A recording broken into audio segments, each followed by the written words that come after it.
మాది. ఎందులో ఇక్కడేనా? ఎండలో కూడా ఇక్కడ 10ంటికి వచ్చా. 10ంటికి 170 సీట్లు వస్తాయి మాకు. నా ఇంట్లోకి ₹1,00,000. నువ్వు ఆగరా, నీకేం తెలుసు? అది నువ్వు అది జగన్ మాకు 70,000 వస్తున్నాయి నా లోన. నాకు ఆరోగ్యశ్రీ మా మనలో 18,000 చంద్రబాబు మాకు వస్తున్నాయి. నాకు పింఛనీ వస్తుంది. నాకు 60,000 వస్తున్నాయి నా ఇంట్లో. ఇంకేముంది? చంద్రబాబు నాయుడు వస్తాడా? చెప్పచ్చేరా అని చెప్పు. రాడు. గుత్తలు పెట్టుకోవాల్సింది. గుత్తలు పెట్టుకోమని ఇద్దరిని గుత్తలు పెట్టుకోమని. పుప్పాల వాసుబాబు గారు ఇంత ఎండలో కూడా ఇక్కడికి వచ్చారు. మేము సిద్ధమనే దానికి జగనన్న గారు అంటే అభిమానం అండి. అవును, బాగా అభిమానం అండి. 2014 నుంచి ఆయనతోటి మేము ప్రయాణం చేస్తున్నాం. ఇప్పుడు పవన్ కళ్యాణ్ గారు చంద్రబాబు గారు కలిసి వస్తున్నారు కదా కొత్తగా. వాళ్ళ వల్ల మా జగన్ గారికి ఏమన్నా ఏమాత్రం కూడా నష్టం లేదు. 0% కూడా నష్టం లేదు. అదేందా ఆవిడ వాళ్ళ వల్ల కానీ షర్మిల వల్ల కానీ 1% కూడా అసలు నష్టం అనేది జరగదు. ఈసారి 175 రావాలని మేము కోరుకుంటున్నాం. 175 కావాలని మేము కోరుకుంటున్నాం. జగన్ గారు ఎలా కోరుకుంటున్నారో మేము కూడా 175 కావాలని కోరుకుంటున్నాం.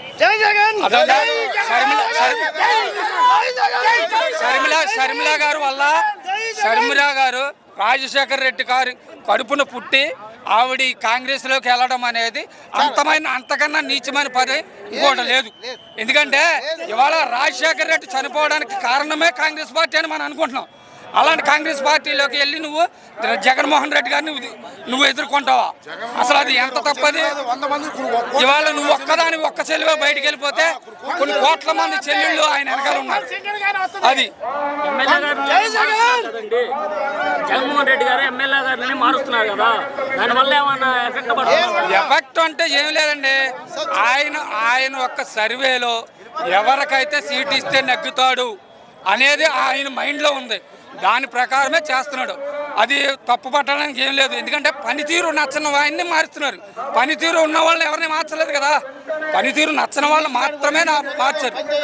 అదేంటంటే అది కంపల్సరిగా ఎమ్మెల్యే అనేది ఆ నియోజకవర్గంలో జనాలకు అందుబాటులో ఉండాలి. వాళ్ళ యొక్క బాధల్ని సాధక బాధల్ని అతను అర్థం చేసుకొని వాళ్ళ జనాలతో మమేకమైన వాళ్ళని ఎవరిని కూడా ముట్టుకోలేదు.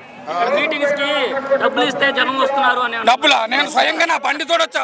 కనీసం ఒక వెహికల్ పెట్టిన దాంట్లో కూడా నేను రాలా. నా బండితో నేను వచ్చా. అంటే ఆ పార్టీ అభిమానంతో వచ్చానా లేకపోతే దేని గురించి వచ్చా? ఎవరెవరు చెప్పింది బయట నుంచి 100 మంది 100 రకాలుగా చెప్తారు. అది కాదు, పార్టీ అభిమానం ఉంటేనే వస్తాడు ఇక్కడికి. అంతేగాని లేకుండా ఎందుకు వస్తాడు ఇక్కడికి? అభిమానం లేకుండా. అది వాస్తవం, అది అవాస్తవం. అది ఎందుకంటే చెప్పేదంతా వేరు. ఇక్కడ జరిగేది ఒకటే, తెలుగుదేశం పార్టీ అనేది మళ్ళీ చిత్తుగా ఓడిపోవడం అనేది ఖాయం. యువత ఈసారి మా జన సైనికుడిని గెలిపించుకుంటామని ఒక క్వశ్చన్ చెప్తాను.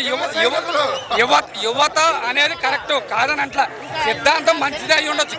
కానీ ఆయన ఏ పార్టీలో ఉన్నాడు డైరెక్ట్ గా చెప్పమనండి. జనసేనలో ఉన్నాడా, తెలుగుదేశంలో ఉన్నాడా, బీజేపీలో ఉన్నాడా, దేంట్లో ఉన్నాడు? అది కరెక్ట్గా మాట్లాడాలి మనం. పార్టీ అనేది రెండు ఒకేసారి పెట్టినయే. జనసేనకి వైఎస్ఆర్ కాంగ్రెస్ పార్టీకి పెద్ద తేడా లేదు. 16 నెలలంతా తేడా. ఆ పార్టీ ఎక్కడుందో ఈ పార్టీ ఎక్కడుంది అది మనిషి యువత కానీ పెద్దవాళ్ళు కానీ ఎవరైనా తెలుసుకోవాల్సింది ఒకటే. మేము సిద్ధమని పోస్టర్ పెట్టారు సార్. దాని పక్కన జన సైనికులు కూడా మేము సిద్ధమే, మనల్ని కూడా దేనికి సిద్ధం? 170 స్థానాల్లో మేము నిలబడుతున్నాం.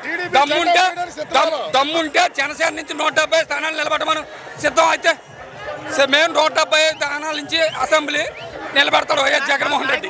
నీకు జనసేన నుంచి 175 స్థానాల్లో నిలబెడతా. అప్పుడు ఓట్లు ఎలక్షన్కి సిద్ధం. నువ్వు సిద్ధం అంటే పోస్టర్ పెట్టుకుంటే సిద్ధమా? అంతే కదా, పోస్టర్ పెట్టుకుంటే సిద్ధమా? అది కాదు.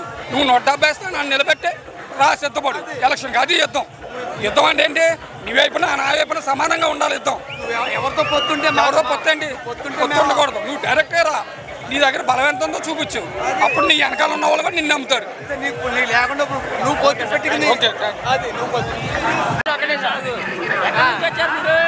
నేను దెందూరు నియోజకవర్గం కొమరపల్లి.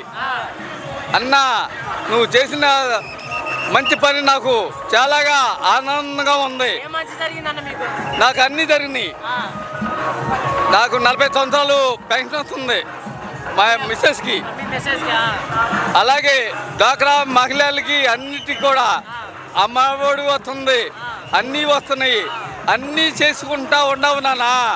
నువ్వు ఇంకా ముందుకెళ్ళాలని ఆలోచనతో ఆపేతో ఈ ఆనందంతో నేను ఇక్కడికి వచ్చానన్న. నేను డబ్బు లేదన్నా, నేను అభిమానంతో వచ్చాను. నాకు గెలవపోని జగనన్న రావాలి, ఆ గెలుపు పొందాలి. సీఎం జగనన్న. ఏంటది కోరేది? జగనన్న మాకు నా దగ్గర ముందు పూర్తన్నాడు ఎన్టీ రామారావు. అదే పొజిషన్లో ఆయన కూడా అన్నాడు, అదే పొజిషన్లో ఆయన అన్నాడు.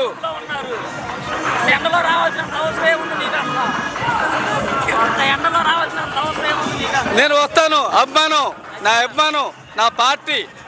నేను